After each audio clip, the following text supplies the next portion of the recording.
진위로 들여다보는 세상 이야기. 뉴스는 쉽니다. 네, 정치, 경제, 사회 등 우리 사회 다양한 이슈를 심리학적 관점에서 풀어보는 시간입니다. 최경영의 최강시사 뉴스는 십니다. 아주대학교 심리학과 김경일 교수님 나와 계십니다. 안녕하세요. 안녕하세요. 예, 네. 저도 이거 정말 궁금했었는데 최근에 보도도 한번 나왔더라고요. 2, 3일 전에. 네. 그리고 요즘 들어서 더욱더 아마 선거 때문에 그런지 그렇죠. 예, 관심들이 많으시더라고요. 그렇죠. 네. 그러니까 이게 진보냐 보수냐 정치적인 이념 가치관이 태어나서부터 우리 뇌 속에 그냥 있었던 거냐, DNA에 있는 거냐, 네네. 아니면 학습이 되거나 뭐 문화적으로 뭔가 네네. 부모님이나 선생님들한테 뭔가 좀 교육을 받은 거냐, 뭐 이런 네네. 문제인데 어떻게 보세요? 이건? 일단 우리나라의 정치 지형, 전 정치학자는 아니지만 그렇죠. 정치 지형이 진보 보수로 나누어지느냐에 대해서는 조금 이제 다른 스펙트럼이죠. 그렇죠. 서구의 네. 진보 보수와 한국의 진보 보수는 천양지차기 때문에. 네. 그래서 이게 좀 이렇게 겹치는 것도 있고 많이 좀 다른 측면이 있잖아요. 그렇습니다. 그래서 예. 그건 감안하고 좀 얘기를 해봤으면 좋겠는데. 예. 일반적으로 이제 진보나 보수를 조금 더 우리가 도전하고 변화를 추구하는 걸 진보라고 하고 안정 추구와 뭐 그다음에 도덕적인 거 그렇죠. 공동체를 조금 더 보수라고 정의를 그렇게 많이 한다면 맞아요. 가족, 공동체 이쪽이 보수. 그렇죠. 예. 네. 그다음에 개인의 자유, 진보, 변화, 그다음에 뭐 이런 거 있잖아요. 그게 진보. 네네. 그게 서구적 의미. 네. 예. 그래서 이게 도덕적인 차원에서 보면은 연구들은 왜 뇌과학 연구들부터 시작해서 실제로 타고난다는 그런 타고나나라는 식의 느낌을 가지게 하는 연구들은 꽤 있어요. 근데 문제는 예. 태어난 아이의 뇌를 찍은 건 아니에요. 언제 때 찍은 거예요? 다 성인의 뇌를 지금. 성인의 뇌를. 네. 그러니까 진보로 분류되는 분들, 보수로 분류되는 분들의 뇌를 찍어서 예. 대부분 그렇게 하는 연구거든요. 그래서 사실은 이걸 정확히 알려면 정말 태어나자마자 얼마 안 되는 아이들의 행동을 보고 그다음에 30년 후, 40년 후, 50년 후에 어떤 가치를 지지하는가를 봐야 되죠. 근데 그러기는 정말 쉽지 않죠. 정말 쉽지 않겠네요. 네네. 그것도 뭐 수백 명이나 수천 명을 관찰해야 될 것 같아요. 그렇죠. 그래서 그거를 그렇게 쉽게 그러니까 결과를 보고 이게 원인이라고 해석할 수 있는 그런 건 있거든요. 예. 그런데 추정컨대 선천과 후천을 너무 이분법적으로 나누지 말고 선천이라고 하는 건 정말 완전히 타고난 진짜 이제 막 어머니 품 안에서 나온 세상 밖으로 나오는 순간에 후천은 그냥 그 사람이 계속 살아가는 성인까지 포함하잖아요. 근데 그렇죠. 여기 하나를 더 붙여보는 거예요. 뭐요? 태어나자마자 아동기에 그리고 청소년 직전까지 거쳤던 그 상황. 요걸 붙여보면 네. 선천적인 것과 그다음에 청소년기까지 어떤 경험이 이 사람이 진보적 가치에 더 관심을 가지느냐 그다음에 보수적 가치에 더 관심을 가지느냐는 상당 부분 추정할 수 있을 것 같아요. 영향을 미친다. 네네. 그때의 경험이. 네네. 그때 청소년기라고 하면은 18살까지입니까? 아니면 몇 살? 사실은 청년 전까지라고 잡으면 될 것 같아요. 네네. 그래서 딱 그러는 거죠. 이제 확실히 대학교 1학년 때의 생각이 예. 1학년 때 어떤 보여준 생각이 가치관이 예. 조금 진보적인 분들은 진보적으로 가고 보수적인 분들은 보수적으로 가는 경향이 많죠. 그렇습니까? 네네. 단 하나 여기에 또 하나의 변수는 있어요. 근데 한국 정치를 보면 극좌에서 극우로 그렇죠. 변하는 분들이 그 말씀하실 것 같아서 어. 그분들이 바로 뭐냐? 예. 가치관이나 세계관으로 자기의 내면을 보여주신 게 아니라 예. 그때 당시에 자기의 권력욕을 채우기 위한 도구로서 세계관을 이용한 분들이에요. 그죠? 네. 그런 것 그러니까 같아요. 예. 자기의 청년 문화에서 진보가 굉장히 나의 권력감을 권력 욕구를 충족시키기 유리하면 진보. 그다음에 성인이 돼서 다시 이건 보수적인 스탠스가 더 유리하면 그걸 또 추구할 수 있는 거죠. 뭐 100%는 아니겠지만 실제로 우리가 보면 지금 제 말씀에 상당 부분 동의를 하실 수 있을 것 같아요. 네. 그러니까 성취 욕구는 세계관과 맞아 떨어지는 거지만 권력 욕구는 세계관과 맞아 떨어질 필요는 없거든요. 그렇죠. 도구니까요. 권력을 쟁취하기만 하면 되니까. 그러니까요. 좀 달라요. 네. 이게 지금 뇌하고 마음하고 우리가 좀 구별을 해야 될 것 같은데 네, 뇌, 네. 이게 뇌가 마음입니까? 어떻게 되는 건가요? 물론 뇌가 생각을 만들어내죠. 예. 그런데 우리의 뇌가 생각을 100% 다 만들어낸다라고 보면 안 되죠. 왜냐하면 우리가 그러면 가슴이 따뜻한 사람, 뭐 그 더러운 손을 치워 이런 표현을 잘 쓰면 안 되죠. 그러면 그렇죠. 이게 뭐냐면 외부의 상태와 신체의 상태가 뇌와 계속해서 상호작용하거든요. 예, 유기적으로. 그래서 더러움. 이 조너선 하이트 왜 바른 마음 저자죠. 이제 도덕심리학자로 유명한 분인데 그분의 책에서 보면은 뭐 저도 동의하는 부분도 있고 동의하지 않는 부분도 있는데 참 동의가 되는 것 중에 하나가 바로 뭐냐면 이 진보와 보수에 대한 가장 중요한 그 구분은 어떤 것에 주로 역겨움을 느끼느냐, 혐오감을 느끼느냐. 근데 역겨움과 혐오감은 상당 부분 뇌가 결과적으로 받아들이는 신체적 반응에 대한 뇌가 받아들이는 통보거든요. 그러네요. 네, 그러니까 뇌가 어쩔 수 없이 뇌가 그렇게 받아들여서 내가 역겨움이 느껴지는 거는 어쩔 수가 없는 거네요. 그렇죠. 그러니까 뇌가 이거는 혐오감이야, 이거는 호감이야 이렇게 하는 게 아니라 신체 자체가 반응해 버리는 거거든요. 그렇구나. 네네. 그래서 예. 그런 부분을 보면은 일정 부분 진보 쪽으로 갈 수 있다, 보수 쪽으로 갈 수 있다. 무엇에 대해 주로 혐오감을 느끼느냐. 그 보수는 어떤 거에 혐오감을 느끼고 진보는 어떤 거에 혐오감을 느끼고. 그러니까 이제 진보는 약자에 대한 배려를 하지 않는 걸 보고 주로 혐오를 느끼죠. 네. 그러니까 자유를 추구하는 것 같지만 그 이면에는 약자나 소외된 사람들에 대한 그 배려를 하지 않는 걸 보고 희생자에 대한 배려를 하지 않는 걸 보고 굉장히 강한 혐오감을 느껴요. 그렇구나. 네. 그런데 이제 보수는 질서를 흐트리는 행위에 대해서 아주 강한 혐오감을 느끼죠.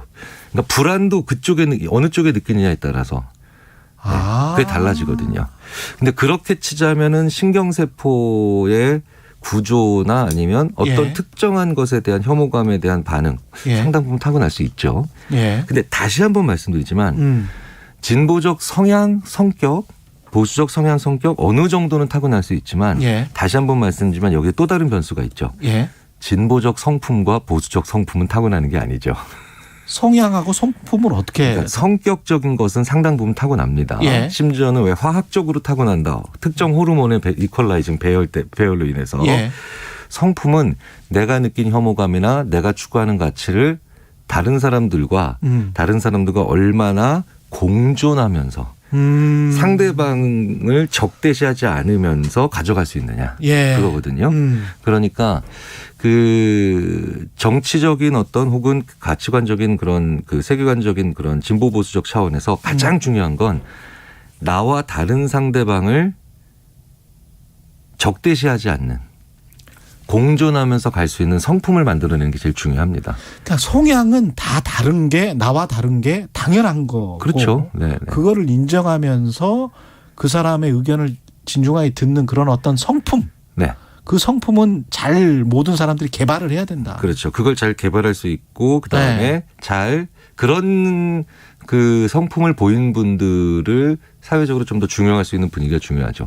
아니 생각해 보세요. MBTI는 16개나 나누고 있는데 그것도 사실은 뭐 다양하게 나누는 것도 아닌데 그렇죠. MBTI는 이렇게 열광하면서 정치적 관점에서는 진보 보수 이렇게 이분법적으로 보면서 나와 다른 50%를 거의 50대 50으로 나눴지 않습니까? 50%를 이렇게 극악하게 적대시한다라는 건 내 성품이 좋지 못한 거죠. 내 진보나 보수로서의 가치가 맞고 틀리냐에 따라서 그거는 별개 문제고. 내 성품 자체가 지금 문제가 있다라고 봐야죠. 그건 전혀 그럴 필요가 없는 문제고 성품이 그럴 필요는. 그렇죠. 네.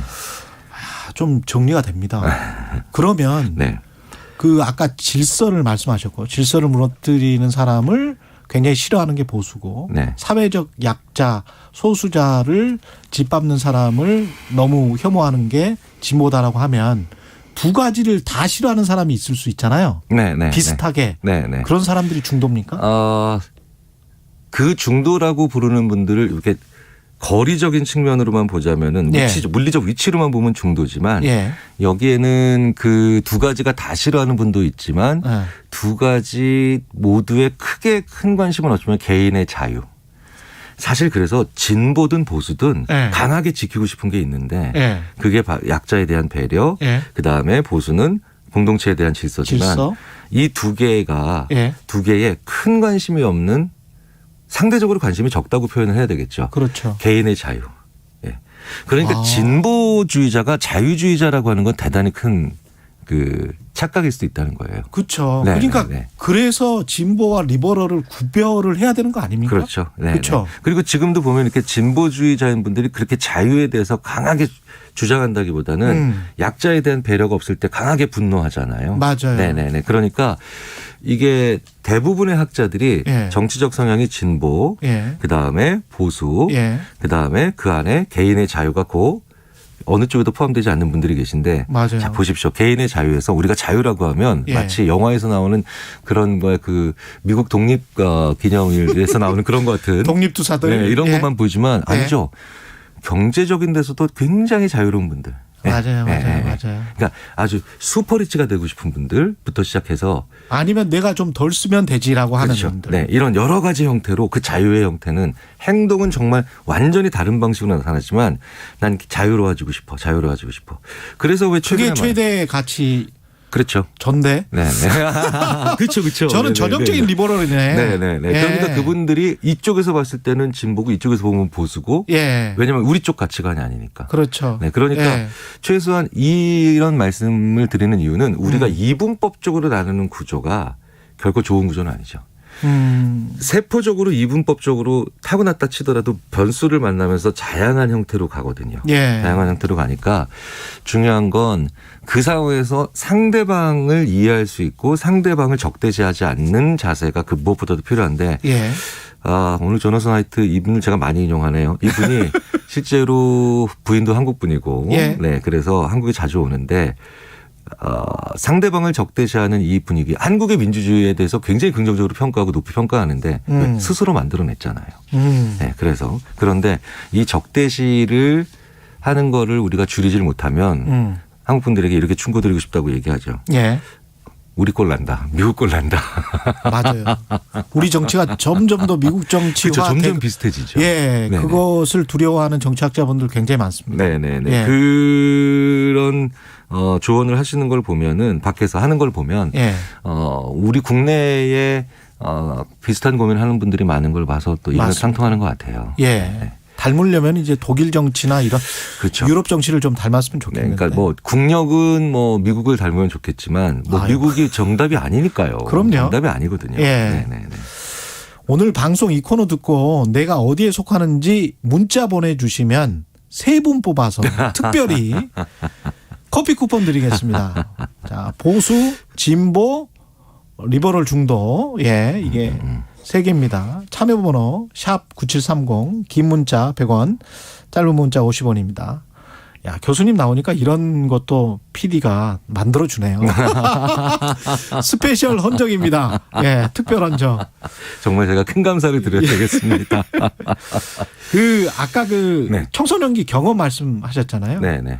그 경험이 시대별로 가령 세월호 참사 경험, 한국 전쟁 경험, 이런 건가요? 그러면 세대별로는 완전히 끝나는 거네요. 그때 어떤 한국 전쟁의 경험이 있으면 그걸로 엄청난 영향이 있는 거네요. 그럼요. 그거는 세대 자체의 진보 보수적인 성향 상당히 영향 미칠 수 있고요. IMF다. 그러면. IMF 있었고요. 월드컵도 있었고요. 월드컵 있었고요. 그리고 세월호 참사는 분명히 영향을 미칠 겁니다. 앞으로 앞으로 굉장히 긴 시간 동안 그러니까 우리 국민적인 트라우마적인 그런 아픈 사건이기도 하지만 우리의 성향 그리고 사실 이번 대선에도 그건 보였어요. 그러니까 이게 정치 그러니까 평론하시는 전문분들이 이게 합쳐보잖아요. 숫자를. 그러면 분명히 영향을 미친 걸로 나옵니다. 그 세대에 관해. 그러니까 세대별 경험. 근데 그 세대별 경험은 우리가 과거로 돌아가서 그 경험을 한국 전쟁을 경험했던 분 그거를 이해할 수가 없잖아요. 그러니까 공감이 필요한 것 같아요. 그러니까 공감적 사회를 만드는 게 제일 중요하죠. 그래서 정치하시는 분들이 이제는 언어를 정말 바꾸셔야 돼요. 이제 정말 바꾸시고 그리고 그 언론에서도 이런 그 상대방을 포용할 수 있는 언어를 하시는 분, 이해하려고 하시는 언어들 그리고 적대시하지 않는 언어를 구사하시는 분들께 더 어떻게든 더 많은 그런 그 관심을 가지셔야 됩니다.